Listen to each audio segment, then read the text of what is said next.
Joshua 24, verse 14. Sabi dito, "Now therefore fear the Lord and serve Him in sincerity and in truth, and put away the gods which your fathers served on the other side of the flood, and in Egypt, and serve ye the Lord. And if it seem evil unto you to serve the Lord, choose you this day whom ye will serve, whether the gods which your fathers served that were on the other side of the flood, or the gods of the Amorites in whose land ye dwell. But as for me and my house, we will serve the Lord." Sa 16, "And the people answered and said, God forbid that we should forsake the Lord to serve other gods." At tayo po ay manalangin. Mapagpalang Diyos na dakilan mapangyarihan sa lahat, muli o Lord ay maraming salamat po sa umagang ito o Lord sa pinagkaloob niyo sa amin, sa unang-una sa hininga ng buhay na patuloy niyong ipinagkakalob sa amin. Kalakip o Lord ang kalakasan sa aming mga pangangatawan, sa pananagumpay o Lord sa buong isang linggo Panginoon ay pinagkaloob niyo sa amin, maging sa panahon ngayon o Lord na binigyan niyo kami ng maaraw na panahon o Lord upang sa ganun o Lord ay maayos po kaming makapagpunta o Lord sa inyong bahay dalanginan. Salamat po ng marami sa lahat ng bagay, maliit man o malaki o Lord ay pinasasalamatan namin sa inyo Panginoon. Narito kami o Lord, hinihiling po namin na isugo niyo muli o Lord ang iyong Santong Espiritu at mangusap po kayo sa bawat isa Panginoon na kung paano ang mga salita na binigkas ngayon, Panginoon, ay kayo po ang siyang magbigay ng unawa, encouragement, O Lord, kalakasan sa bawat isa, Panginoon. At tunay nga, O Lord, na wala kaming ibang maitataas kundi kayo lamang. Kaya salamat, Lord, sa lahat ng mga verse na ito na ipinagkaloob nyo sa amin, sa mensahe ngayon, ay tunay kayo po ang siyang mag-vindicate, magbigay ng patotoo, O Lord, sa mga salita na ito, O Lord. At ganoon din, O Lord, ang mga kapatiran na wala pa, O Lord, pag-ingatan niyo po, O Lord, maging mga nasa online, kayo po ang siya mag-take control ng buong gawain, Panginoon. At tunay na inaalay namin sa inyo ito, Lord, sa pangalan ni Kristo Jesus. Amen and amen. Hallelujah. At Shalom Bride of Christ. Amen. At tunay na pinagpala ang bawat isa. At siguro bago ko ano po itong mensahe, may isa pa akong babasahin mga kapatid. Dito sa Matthew 13. Paki-plus mo yan. Matthew 13 verse 49. At ganito ang pagkakasabi sa Matthew 13:49.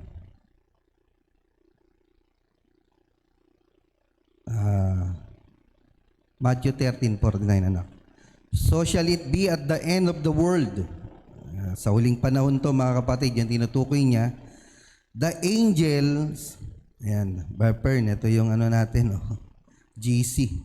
Sabing ganito "The angels shall come forth and sever the wicked from among the just." Amen, hallelujah. At alam natin mga kapatid na ang panahon na kinabubuhay natin na ito yung panahon na sabi ni Barbanam na pinaka most deceiving age. Amen.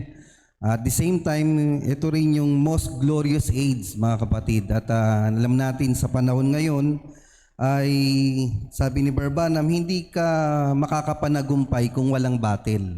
Amen. Meron munang battle bago sabihin na victorious tayo. And sabi ni Barbanam, ay merong conflict. Ayan, yan ang mensahe natin ngayon. Sabi ni Barbana, merong conflict between God and Satan. Amen? Or yung paglalaban, conflict, di ba? Sa pagitan ng Diyos at ni Satanas. Amen? At kailangan natin ma-discern, mga kapatid, kung sino yung kaaway natin. Di ba? Kasi alam naman na sasaba ka sa isang gera na hindi mo alam yung kalaban mo. Dapat ma-identify muna natin, di ba? Sabi ni Barbanam, sabi niya sa quote niya, malalaman mo ang enemy, yun kumakalaban sa salita. Di ba? That's your enemy, sabi ni Barbanam. So merong conflict between God and Satan. At sabi dyan sa scriptures na yan, so shall it be at the end of the world, the angels shall come forth. Tandaan po natin, may binabanggit siyang angels. Pag sinabing angels, mga kapatid, preacher, mga ngaral. Tama?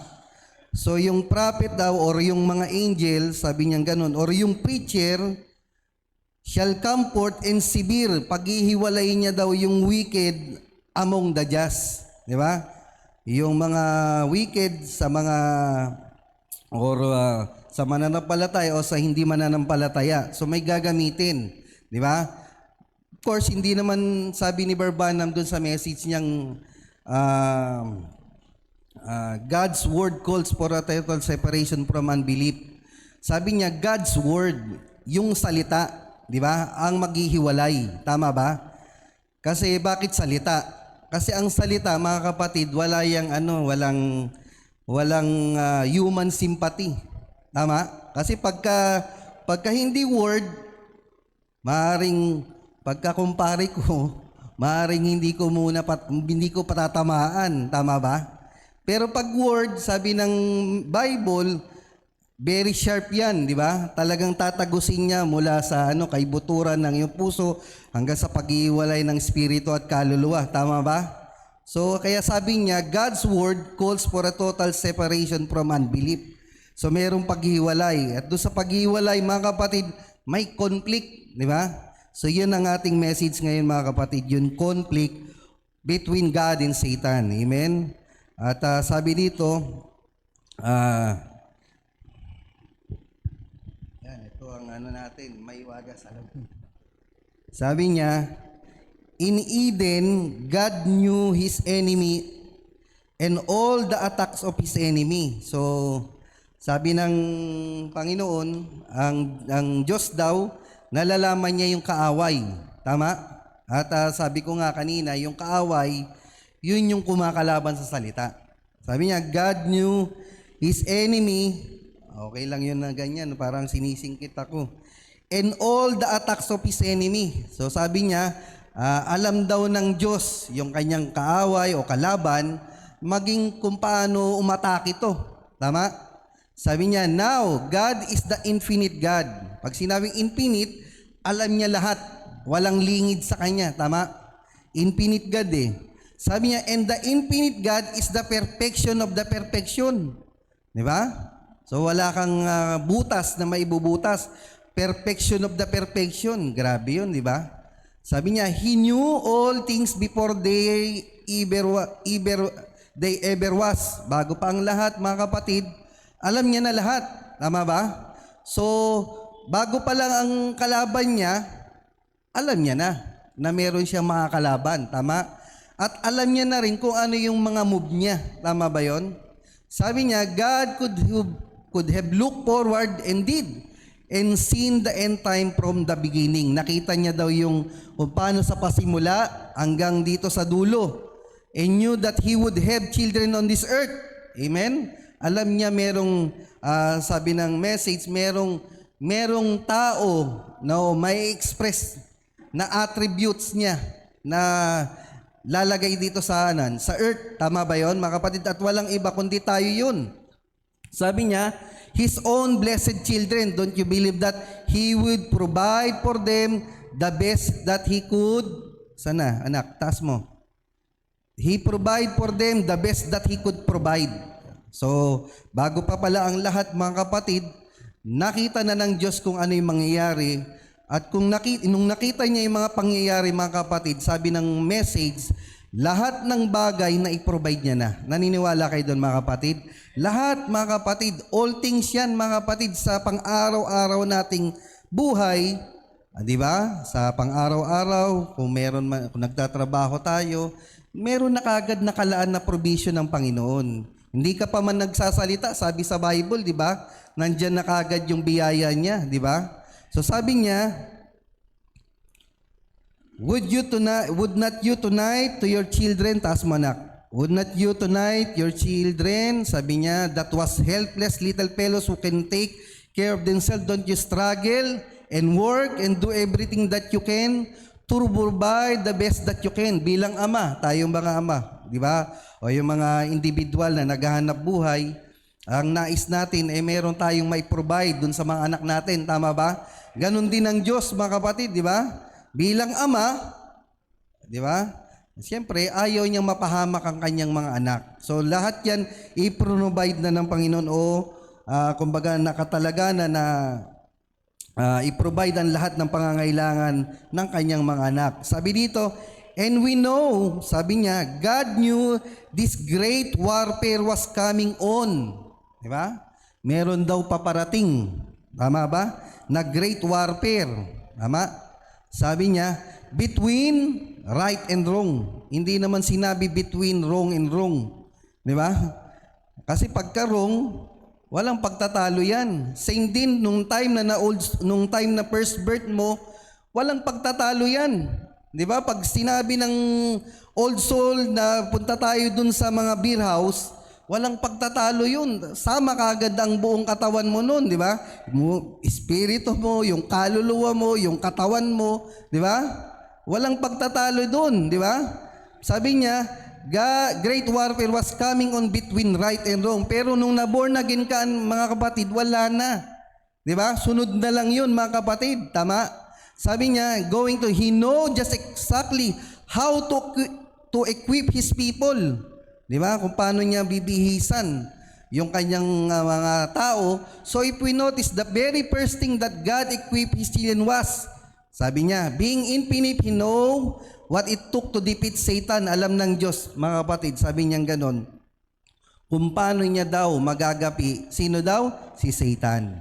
Amen? Gusto niyo bang malaman, mga kapatid, kung paano natin magagapi yan, mga kapatid, sa bang araw-araw nating pakipagbaka? Kasi may conflict di ba? May conflict between God and Satan. Sabi niya ganon, I'll give them something here. Sabi niya, now he will say, I will give them something here, and then a few years later, I may study out something better to give them. Hindi naman ganun ang Diyos, mga kapatid, di ba? Na parang, ito, may binigay ako sa iyo na panlaban mo sa kaaway, ha? Pero sa susunod na taon, expired na yan. Hindi mo na magagamit yan sa kaaway. Ganun ba ang Diyos? Hindi, mga kapatid. Pag nagsalita ang Diyos, mga kapatid, wala na yun. Infallible yan Hindi yan nagkakamali. Tama? Sabi niya, I may study out something better to give them, and then after a few years later, like we in military race, the old bow and arrow and sled rock, di ba? Sa panahon ng mga nagdaang panahon, di ba? Kung dati, puro pana-pana lang. Di ba? Ngayon, hindi na po pwedeng pana. Kahit magdala kang pana, kung dala naman baril, wala na yun, di ba? So, hindi daw ganun, mga kapatid, hindi yung tipong nag-upgrade, di ba? Pag nagbigay ang Diyos, mga kapatid, yun na yun. Kumbaga, for lifetime mo na yun, walang expiration yun, mga kapatid. Yung panlaban mo sa kaaway, yun na yun, mga kapatid. Yun ang makakagapi, di ba? Sa kaaway. Sabi niya ganun. Sabi niya, tuloy natin. Now, seeing there was going to be a conflict, di ba? Nakikita natin na merong paglalaban, and there was going to be a battle. God equipped his children with the right kind of ammunition. Di ba? May tama daw na ammunition o sandata o armas. The right kind of attack. Di ba? May tamang atake. Di ba? Hindi yung bara-bara. Di ba? Right kind of attack, the right kind of everything they had need of that would sweep them all the way from Eden to rapture. Di ba? Yung gagamitin daw natin, mga kapatid, nilatag na yan ng Panginoon. Mula pa sa Eden hanggang saan? Dumating ang rapture. Di ba? Yung sandata na ibinigay sa atin. So, ibig sabihin, talagang nakakasigurado tayo, mga kapatid, na yung sandatang ibinigay sa atin ng Panginoon, mga kapatid, ay talagang makakagapi ng kaaway. Amen? Sabi niya, ano daw yun? What was it? Sabi niya, the word. Di ba? Yun lang pala, mga kapatid. Sabi niya ganun, yung salita pala ang makakagapi. Di ba? Tama ba mga kapatid? Sabi niya ganon. The word, sabi niya, that what defeats Satan is the word. Yun lang daw ang makakagapi, saan daw? Kay Satan.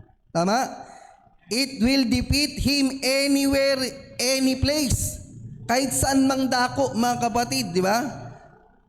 Kahit nag-jeep ka, mga kapatid, di ba? Tama? O may bumabiyahe ka, nag-jeep ka, puntahan ka ng mga false teacher, dapat ready ka. Tama? Ready ka na alam mo kasing totoo yung hawak mo. Tama? Hindi ka yung parang takot. Teka lang. Medyo, medyo aral. Hindi. Sabi ni Barbanam, anytime, anywhere, any place, kaya mong gapiin ng kaaway. Amen ba mga kapatid? Bakit? Kasi nasa atin ang salita. Tama ba? Sabi niyang gano'n, now, why do we want to substitute something else when we're already got the best thing that there is? The Word. Di ba? Kung meron na tayong sandata na alam natin makakagapi sa kaaway, ba't mangangailangan pa tayo ng ibang sandata? Di ba? Ano ba yung sandata na yun? Maaari nating i-substitute. Yung reasoning. Di ba? Sometimes yan talaga yun. Reasoning. Di ba? Sabi niya, and we find Jesus on earth just to prove this was the best equipment. When Satan come in hand-to-hand combat with Jesus, he never just reached over his power and tied his hand. He just took the same weapon. Amen? Sa panahon ni Christ, di ba, tinem siya, mga kapatid, di ba? Kung paanong alam niyang gutom na ang Panginoon eh. Di ba? Sabi niya gano'n, sabi ng demonyo. Di ba? Kung ikaw ang Diyos, di ba? Ba't hindi mo gawing tinapay itong mga bato? Di ba? Pero sabi ng Panginoon, Satan, hindi lamang sa tinapay nabubuhay ang tao, but by every word. Di ba? Tama ba yung mga kapatid? So, alam niya mga kapatid na gagamitan siya ng taktika ni Satan. Ano ang pinantapat niya? Salita, mga kapatid. Tama ba? Sabi niya ganon, he just took the same weapon that God gave in the Garden of Eden, His word, and said, it is written. Amen? Sabi niya dito, and look where it is. It's not just for one or two in a church. It's for every one of us. Hindi lang daw to para kay Brother Abel. Hindi lang daw to para kay Brother Eden, kay Brother Danny, kay Brother Pern. Hindi. O sa mga preacher lang yan. Hindi ganun mga kapatid. Sabi ni Barbanam, every one of us, pag hawak mo ang salita mga kapatid, kaya mong gapiin ng kaaway. Amen ba mga kapatid? Di ba? Anong klase yan mga kapatid na kahit sa sickness mga kapatid, di ba? Hawakan mo ang salita. Amen? Sabi niya ganun, fight the enemy anywhere you meet him. Anywhere you meet the enemy. Di ba? This word is what you have to use. Ito lang daw salita ang kailangan mong gamitin mga kapatid. Wala nang iba. Di ba? At yung salita na yun mga kapatid, hindi mo kailangang lagyan pa ng another idea yan. Di ba?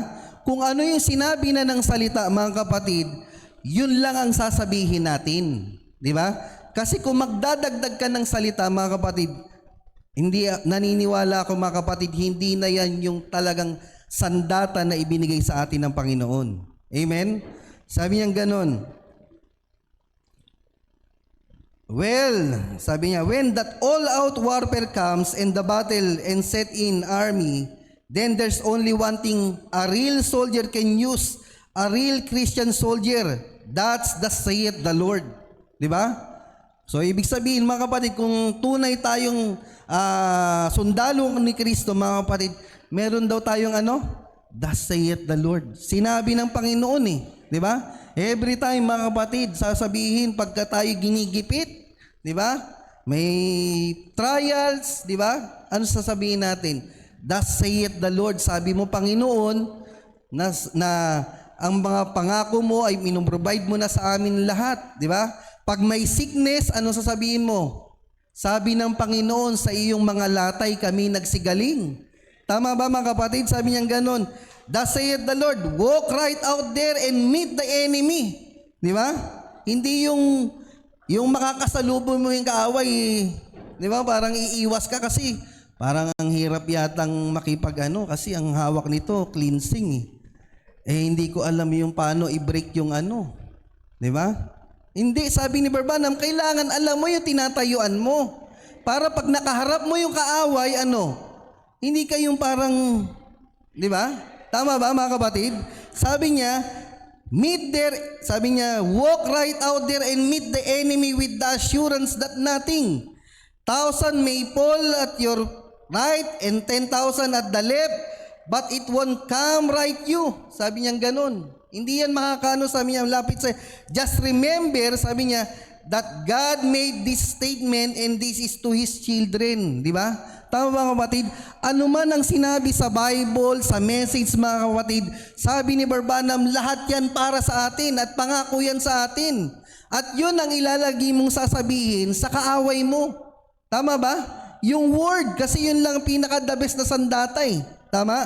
Sabi niyang ganon.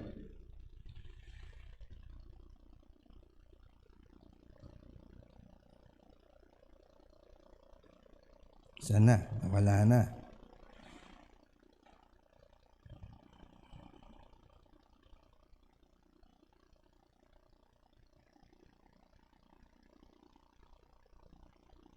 Sabi niya dito,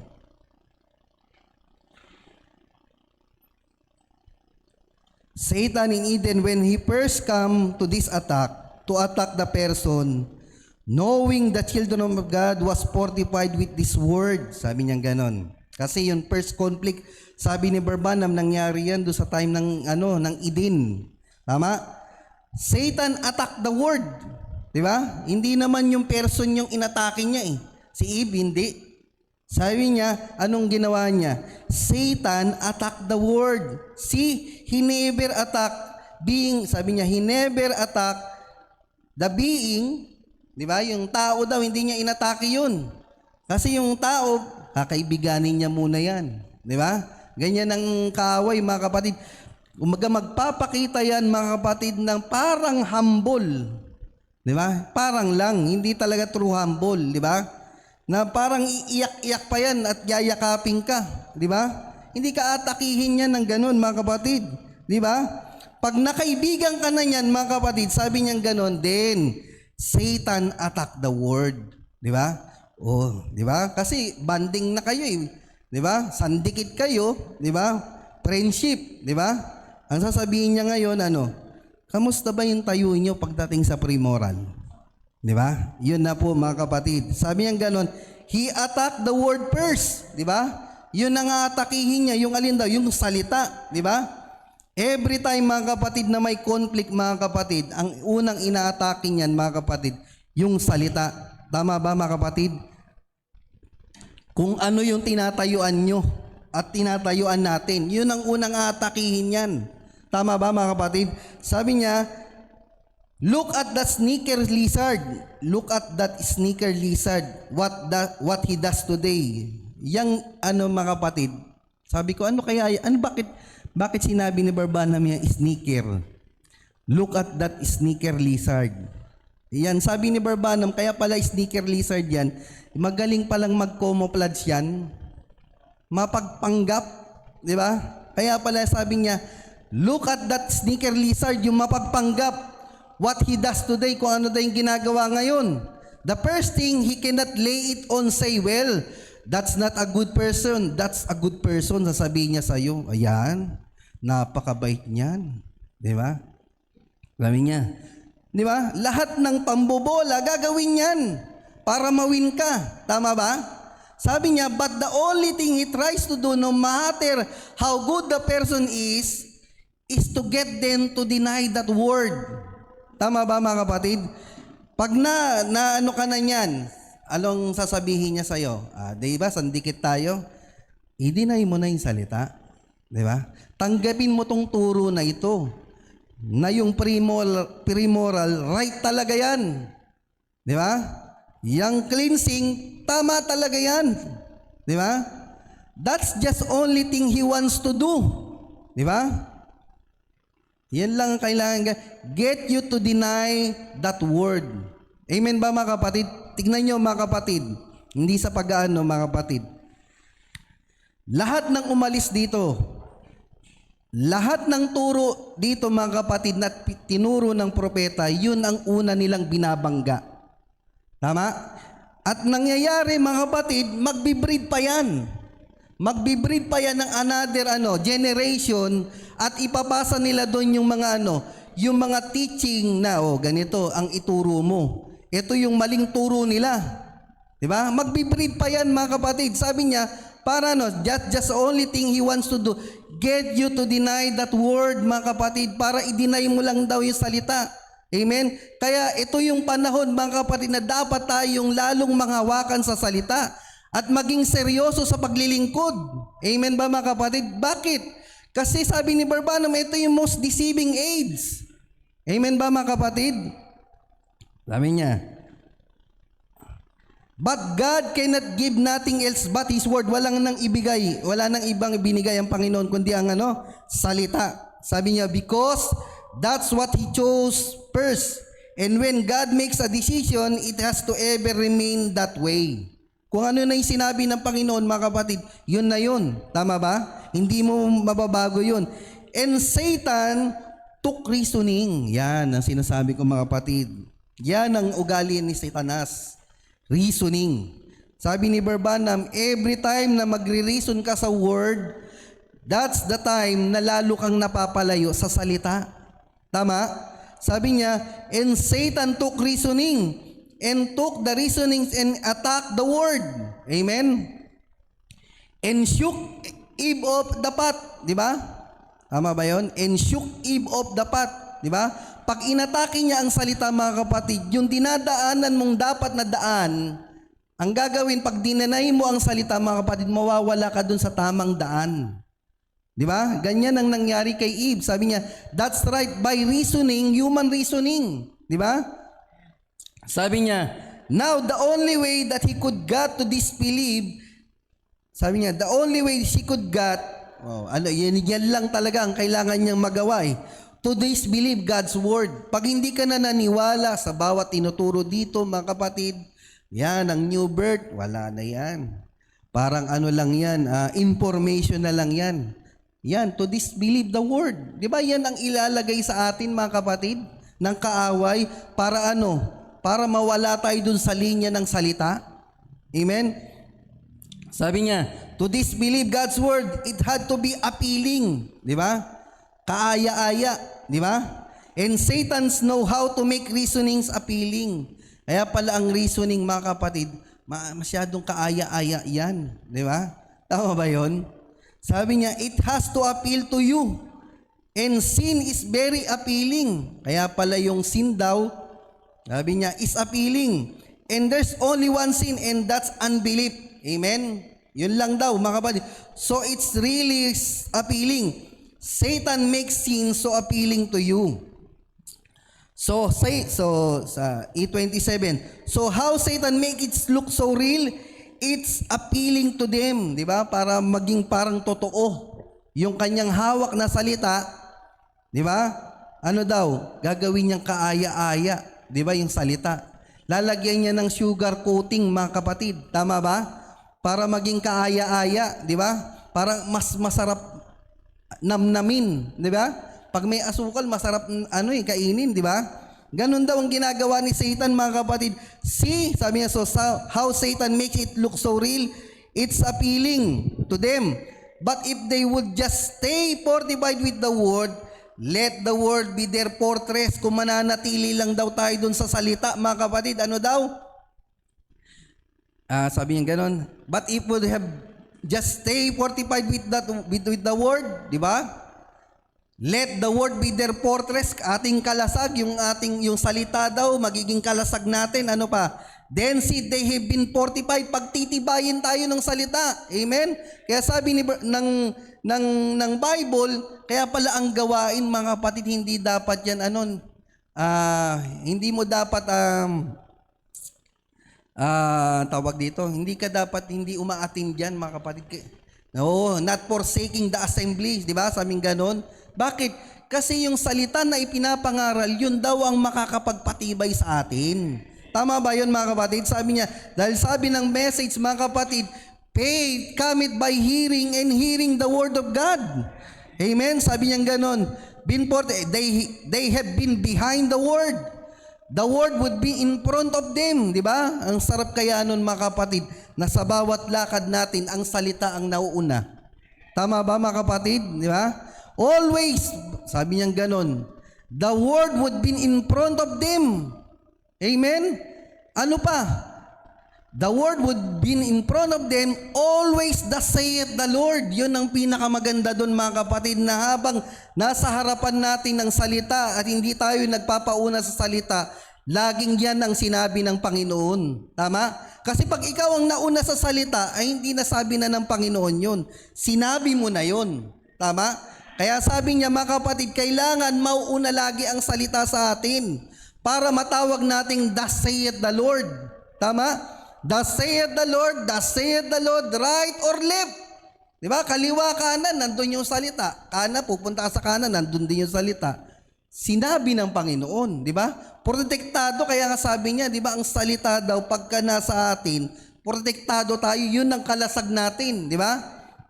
Tingnan natin, mga kapatid, Sabi niya, thus saith the Lord, like those angels down there that day when Isaiah met in the temple, he thought, sabi niya, ito. Sabi niya, wings sing, holy, holy God. See, every which way they went, Ezekiel saw the picture of the vision. This is a way the Spirit of God was moving. Ang sarap kaya yan nun, mga kapatid, na every time na naglalakad ka, mga kapatid, kasama mo ang Panginoon. Amen? Sabi niya ganon. Sabi niya, moving, it had the pace, this way, it had the pace of a lion, and every way it went, had it pace. Sabi niya, everywhere it went, it was fortified. Sabi niya ganon, saan man daw tayo magtungo, ay pinagtitibay tayo. Tama ba yon? The word of God, sabi niya, there's no way around. Sabi niya ganon, wala nang ibang paraan. Di ba? Para pagtibayin tayo, kundi yung salita lang. Tama ba? Sabi niya ganon, all the way around, everywhere. Sabi niya, there's no way around, 45, all the way around, everywhere, thus saith the Lord, mga kapatid. Sa lahat ng dako, mga kapatid, sasabihin sa iyo, di ba, sa bawat ginagawa natin, napakasarap kaya marinig yun, na yung ginagawa natin, thus saith pala yun ng Panginoon. Amen? Sa bawat, di ba? Sabi niya, saan ba yun, mga kapatid? Eto, may sinabi ang propeta dyan, mga kapatid. Sabi niya, you're walking sa iyong paglalakad. Di ba? You're talking sa iyong pananalita, sa pagsasalita mo. Laging kasama mo ang Panginoon. Di ba? Sabi niya ganon. Your business, you're associating. Pati pala sa business. Di ba? Kasama natin ang Panginoon. You're associating. Di ba? Yung pakikisalamuhan natin o pakikisama natin, mga kapatid. Kung sino yung kasama natin. Di ba? In everything, sabi niya ganon, sa lahat daw, mga kapatid. In everything, put the word God first, mga kapatid. Di ba? Tama ba yung mga kapatid? Maging sa paglalakad mo, put God first, mga kapatid. Di ba? Na-experience niyo yan, mga kapatid.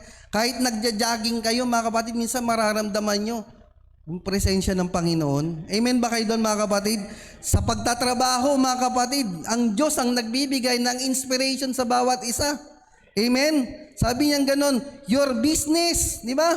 Maging sa mga business natin, mga kapatid, kasama natin ng Panginoon. Kailangan daw lagi mong iuna ang Panginoon. Amen? Sabi niya ganon. Ito, may maganda sinabi pang si Barbanam dito. Say it, I believe I'll go tonight and this little Dan just won't hurt anybody. Could you take the saith the Lord with you? Di ba? Hindi. Pupunta ka sa mga sosyalan, mga sayawan. Pwede mo bang sabihin, the saith the Lord yon? Ha? Sabi ni Barbanam, pupunta ka? Sabi niya, I believe I could pull the little deal that. Sa mga business naman, sabi ni Barbanam, it's just a little bit shady. Di ba? Yung business na ginagawa mo, sabi ni Barbanam, medyo kaduda-duda. Di ba? Sabi niya, a little bit shady. Di ba? Alam mo yung ginagawa mo, parang may dinodoktor ka, di ba? Tapos sasabihin mo, thus saith the Lord, at sinamahan ako ng Panginoon. Pwede mo bang sabihin yun, mga kapatid? Sabi niya ganun, but could you say, thus saith the Lord? Kahit kaduda-duda na yung ginagawa mo, dinodoktor mo sa business mo, di ba? Hindi mo masasabi yun, mga kapatid, di ba? Kaya sabi ni Barbanam, lagi mong iunahin lagi ang salita. Sa pakikipag-deal mo sa business, sa pakikipag-usap mo sa mga tao, lagi ang salita, mga kapatid. Walang halong pandaraya. Tama ba yun, mga kapatid?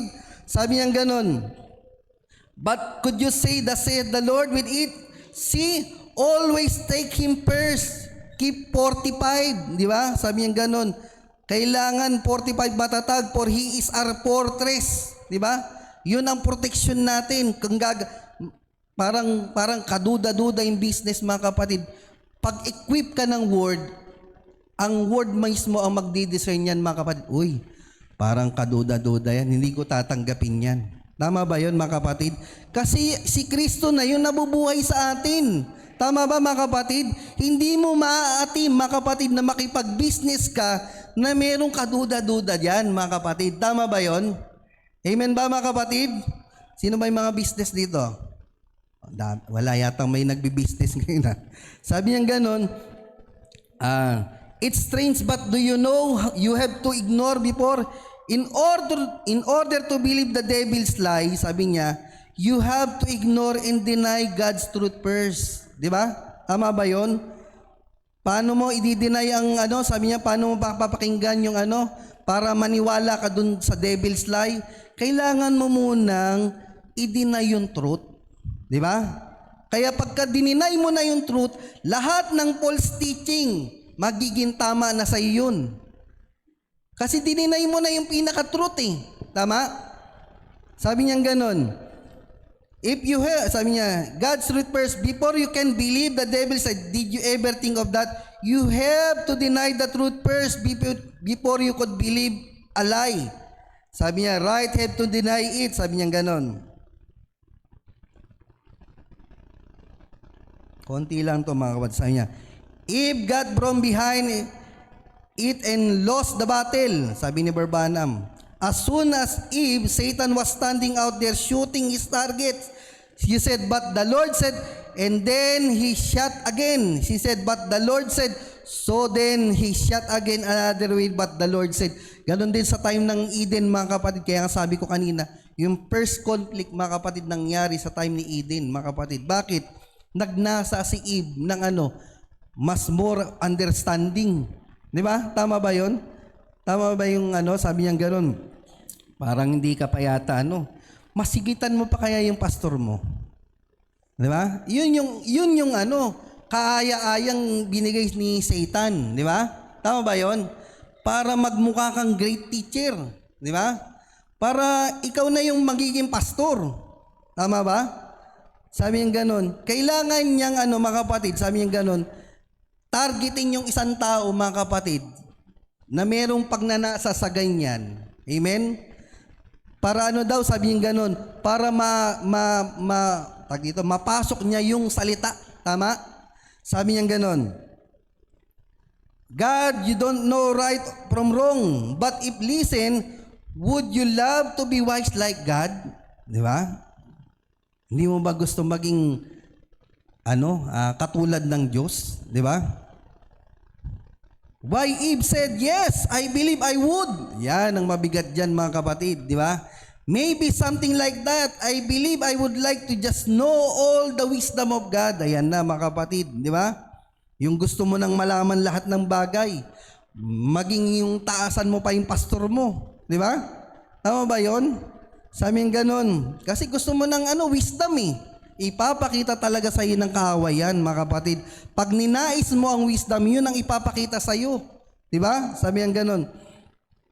Oh, but surely you know, He's a good God. He wouldn't do that. See, right? Diba? Sabi ng ganun, sabi ng Panginoon, pag the moment na kinain mo yan, diba? Mamamatay ka. Pero sabi ng demonyo, hindi ka naman mamamatay. Diba? Sabing ganun, He's a good God. Mabuti ang Diyos. Bakit kanya papatayin? Di ba? He won't do that. See, right there, and broke the hole through so he could shoot. Right there, she made the wrong stop.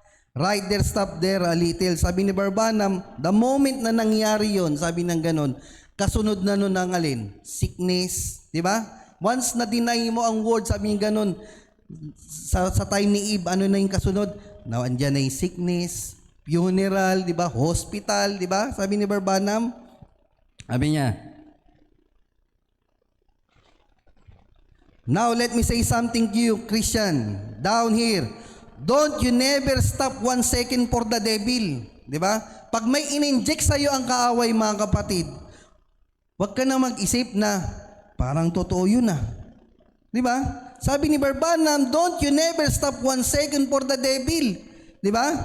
Ang gawin mo, mga kapatid, pagka may ini-inject sa'yo ang kaaway, i-resist mo na kagad yan. Tama ba, mga kapatid?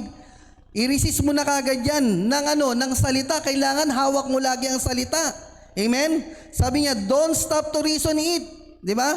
The moment na nagbigay sa'yo ng parang kakaiba na turo, huwag ka na magsabi na parang may punto rin yun. Di ba? Parang may tama din yun. Di ba? Sabi ni Barbanam, don't stop to reason it out.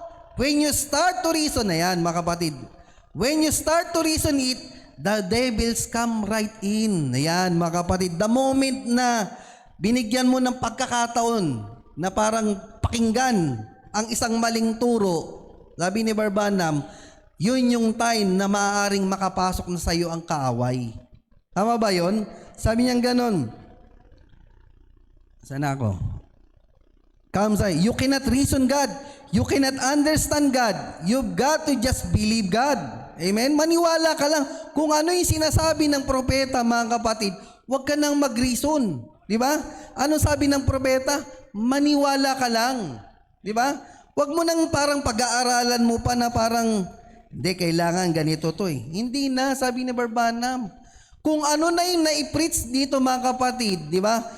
Alam mong tama naman yung turo, mga kapatid, tanggapin mo yun ng 100% nang walang halong pagdududa.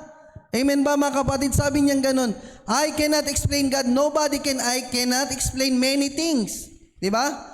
But the only thing, di ba, maaaring marami tayong bagay na hindi naintindihan sa mensahe. Tama ba yon? Sa panahon natin ngayon, mga kapatid, maaari na hindi natin gaanong naintindihan ng mensahe. Sabi niya, but the only thing, I just believe it. Yan ang pinakamahalaga, mga kapatid. Kahit hindi mo pa man naintindihan ng mensahe, maniwala ka lang, mga kapatid. Just believe. Amen? Kasi ang Diyos ang magpapaliwanag sa inyan for a time and decreed season. Amen? Pag panahon mo, kahit nga dito, mga kapatid, ang tagal-tagal mo nang narinig yung sinasabi ng pastor, ng mga ngaral. Pero siguro sabihin mo ng 2000 pa lang, pinipreach na ng pastor namin yan. Pero pag dumating yung time and decreed season, sasabihin mo, na-preach na ng pastor namin yan, ngayon lang bumukas sa akin. Tama ba yon? Ganon din kami, mga kapatid. Sabi ko nga, bira, nakalusot sa amin yon. Kaya minsan, pagka yung nagpipreach service dito, mga kapatid, maganda mga kapatid, balikan nyo, mga kapatid, tignan nyo sa YouTube, sa Facebook natin, sa page natin, balikan nyo yung mga pinipreach dito kasi maaaring may nakalingat sa inyo doon, mga kapatid, at doon kayo mabubuksan. Tama ba yun, mga kapatid? Minsan nakikinig ako, mga kapatid. Kaya sabi ko lagi sa Facebook ay sa GC namin, pag napakinggan ko uli yung mga preaching ng pastor natin at ibang mga kapatid natin, Bill, sabi ko, Brother Redin, di ba? Oo nga, tama, di ba? Doon lang bumubukas, di ba? Tama ba yun, mga kapatid? Sabi niya ganun. Kasi nga, biyaya lang sa atin yan ng Diyos. Habag lang sa atin yan, mga kapatid. Tama ba yun? Kung hindi ka kahabagan ng Panginoon, mga kapatid, kahit na anong mag-uumiyak ka pa dyan, di ba? Hindi mo maiintindihan ng mensahe. Hard saying yan, mga kapatid, but praise be to God, nasa tamang turo tayo, nasa tamang simbahan, nasa tamang pastor tayo, mga kapatid. Nakakasiguro ako, mga kapatid, na pag dumating ang pag-agaw, sama tayo lahat mga kapatid. Amen ba yun mga kapatid? Sabi niya ganon. Now, sabi niya, ayan na, last na mga kapatid. Sa susunod na lang yung iba. Kasi para nasa oras din tayo. Sabi niya, but see, sabi niya, what's my subject? The conflict. The conflict Satan tries to get you to reason about it. And don't you do it. Sabi niya ganon. Pag nag-reason, wag mo daw gagawin yan mga kapatid. But after you become a Christian, then you are fortified by the word. Di ba? And any promise in the word, sabi niya ganon. I didn't know I was going to say that. See, when you become a Christian, you're placed behind the word of God. Nasa likuran ka na ng salita. Di ba? Now, there's your fortress safety, sabi ni Barbanam. Now, dito na tayo, sabi niya. Para matapos na.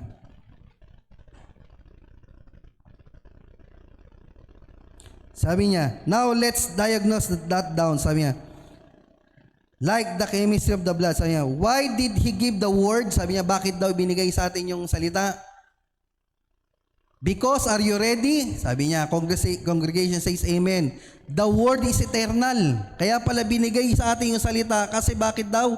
Ang salita daw ay eternal. And if God made the promise that is eternal, and there's nothing, nowhere can stop it. Walang makakapag hinto. O makakapag, sabi niya, stop it. They could not, sabi niya, they could not turn every atom upside down and turn it backwards, could never pierce the word of God. One little word, kahit anong mangyari. Because Jesus said, both heavens and earth will pass away, but my word will never pass away, mga kapatid. Sabi niya nga, see, sana tayo, taas mo pa anak. That's the best weapon there is the word of the eternal God.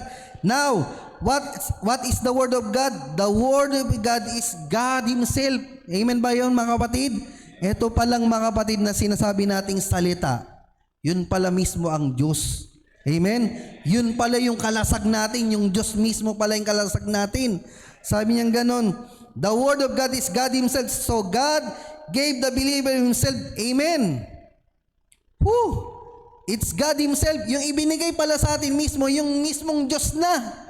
Amen? He gave the believer Himself to attack the enemy. Sabi niya, in other words, He's the Father and the Word is God. Then the Word of our Father and the Word, sabi niya, then the Word is our Father. We're born by the Word and He's standing in the forefront for His children. Laging nasa unahan natin ang Diyos. Tama ba? Sabi niya ganon. Amen. There you are, He's standing out for His children. What are you scared about? Ano yung nakakatakot na sa kanya? The rapture is sure. Tama ba yun mga kapatid? The coming is sure. Amen. Every blessing that been promised is ours.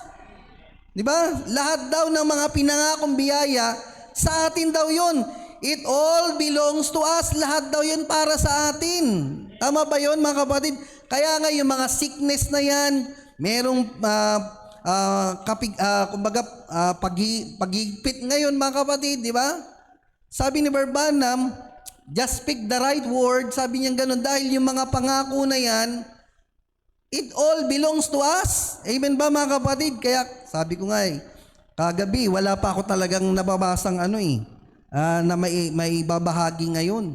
Tapos dumagdag pa yung salamat nga pala mga kapatid sa Panginoon, una sa lahat, maging sa mga kapatiran, ating pastor, sa mga Reden, mga kapatid, Babel, na nagpray po sa aking mother kagabi mga kapatid. At sabi ko nga, ang pangako niya talaga ay tapat sa atin mga kapatid. Dahil nung binipi po namin siya, napakataas po talaga. Kaya pala siya nahihilo. At 195 over 125 ang kanyang BP kagabi. Sobrang taas. At medyo naano ko kasi nagsuka na. Nagsuka na siya, sabi ko. Naalala ko yung sinabi ni Sir Edna Pag nagsuka, sabi niya, ano yan? Pero tinanong ko siya, sumasakit ba ulo mo? Sabi niya, hindi naman. Okay yun. Sabi ko kasi, pag sumasakit ang ulo, ibig sabihin, naputok na dun eh. Tama ba? Kaya sabi ko, Lord, nagpray ako kahapon. Pag-pray ko, lalong umano. Nung pagtaas ng prayer, lalong umano. Ay sabi ni Barbanam, the moment na pinag-pray mo ang isang sickness, lalong aalma yan. Lalong sasakit yan. Kaya nung time na yun, lalo siyang lalong nag-ano yung BP niya. At sabi ko, tinawag ko yung mga anak ko, tapos sabay na mga prayer din ng mga kapatira, tinawag ko, pinababa ko. Sabi ko, anak, pag-pray natin si Mami. At nung time na pinag-pray namin, doon ko naramdaman yung presensya ng Panginoon. Sabi ko, magaling na to. Kaya nung niya, kahapon, gabi, suka siya ng suka. Tapos nung pinag-pray, kasi nga, pinag-pray na eh. Sabi ko, tanggapin mo yung kagalingan mo. Amen? Panghawakan mo yung salita dahil yan ay totoo. Amen? Nasa totoong mensahe tayo. Kaya meron tayong karapatan kung ano man yung salitain natin, baback upan yan ng Diyos, mga kapatid. Amen ba? Kaya sabi ko, magpahinga ka na. Nung nagpahinga siya, mga kapatid, natulog. At doon kami natulog sa baba kasi para At kanina, paggising niya, nakangiti na. Masaya na. Kaya salamat sa Panginoon dahil lahat yan, mga kapatid, dahil sabi ko nga may karapatan tayo sa bawat promise ng Panginoon. Kasi sabi ng message, it's all belong to us. Lahat yan para sa atin talaga, yung mga sickness na yan, yung kagalingan. Para sa atin yan, mga kapatid. Huwag kang magduduna na parang hindi ka pagagalingin ng Panginoon. Kasi kailangan mong panghawakan ng salita dahil yun ang binigay sa atin nakalasag. Amen ba, mga kapatid? Sa lahat ng ginagawa natin, pagsubok, sa lahat, mga kapatid, lagi nating iuna lagi ang salita, mga kapatid. Lagi natin di ba, sabi ko nga kahapon sa prayer, sabi ko, Lord, nasa totoo kaming mensahe. Yun lagi, mga kapatid, nasa totoo kaming mensahe. At binibindicate naman ng Panginoon every time na sinasabi ko na nasa totoo kaming mensahe, binibindicate ng Panginoon at pinagagaling niya every time na may ipapanalangin. Tama ba yung mga kapatid, mga kapatiran? Kaya salamat sa mga kapatiran, nag-pray, di ba? Kaya sabi ko, ang panalangin talaga ng mga banal, dinidinig. Amen ba, mga kapatid? Sabi niya dito, mga kapatid, sa last na, mga kapatid. Kaya sa Diyos lahat ng papuri, mga kapatid. Sabi niya,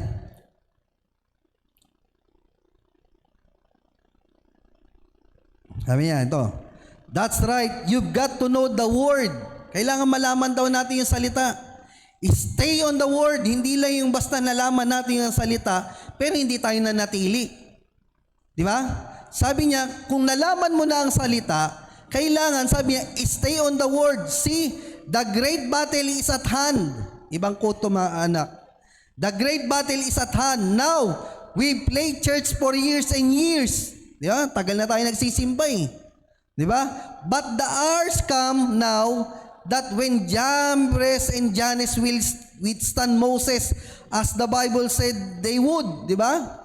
Tatayo talaga yan, mga kapatid, yung Jannes and Jambres na yan para i-oppose yung truth. Tama? Sabi niyan ganun. Kasi this is the last day. Sabi ni Barbanam, will withstand Moses as the Bible said they would. Every time na magpipreach ka ng truth, mga kapatid, i-impersonate yan, mga kapatid. Di ba? Magtuturo magpipreach ka dito ng changing of the soul. Sa kabila, magpipreach din yan na cleansing of the soul. Di ba? May conflict lagi, mga kapatid. Tama ba, mga kapatid? Sabi niyan ganon. But the hours come now that when Jambres and Jannes will withstand Moses as the Bible said they would. And it's going to be spiritual battle. Amen? Sabi niya, conflict, sabi niya, spiritual battle, conflict, there be some just continue on. Di ba? May nanatili at nagpatuloy. The denomination church will just move right on into domination and go on day what it goes. Di ba?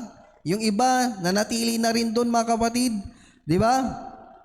But I mean, the real true believer is coming to that battlefield and you better be versed. Di ba? Diba? Kung nasa battlefield daw tayo, sabi ni Barbanam, you better be versed, bihasa. di ba? Alam natin yung mga bawat taktika ng kaaway, di ba? Sabi, and know that you're doing, or you could take an evil spirit so easy and not know, di ba? Pag hindi mo alam yung taktika ng kaaway, mga kapatid, at hindi ka spirit-filled, mga kapatid, sabi ni Barwanam, or you could take an evil spirit so easy and not know. Maring hindi mo namamalayan, mga kapatid, meron ka na palang espiritong hindi, sabi niya, kumakalaban sa salita, mga kapatid, di ba? Sabi niya, sabi niya, easy and not know. If it's contrary to this word, tandaan niyo to, mga kapatid, kapag ang tao, sabi ni Barbanam, pakontra lagi dun sa truth na hawak mo, mark them, mga kapatid. Mark them, mga kapatid. Sabi niya, if it's contrary to this word, don't believe it. Di ba? Huwag kayong maniwala. Sabi niya, don't believe it. Di ba? Huwag kayong maniwala at stay with that word. Mag-stay lang tayo, mga kapatid, kung ano yung ipinirits na ng pastor natin, ng propeta, mga kapatid, di ba? Kung ahit na anong bagay na parang sa tingin mo may tama rin sila. Hindi, mga kapatid. Sabihin mo mali. Tama. Kung sabihin mo, changing ka ba? Changing talaga ako, mga kapatid. Sabihin mo kung ano yung tamang tayo natin, mga kapatid. Kasi sabi ni Barbanam, sabi niya, if it's contrary to this word, do sa tinatayuan ng propeta, don't believe it. Huwag kayong maniwala. At stay with that word, mga kapatid. Manatili lang tayo sa salita, mga kapatid. Dahil yan ang magdadala sa atin sa pag-agaw, mga kapatid. Kaya salamat sa Panginoon. God bless you, mga kapatid.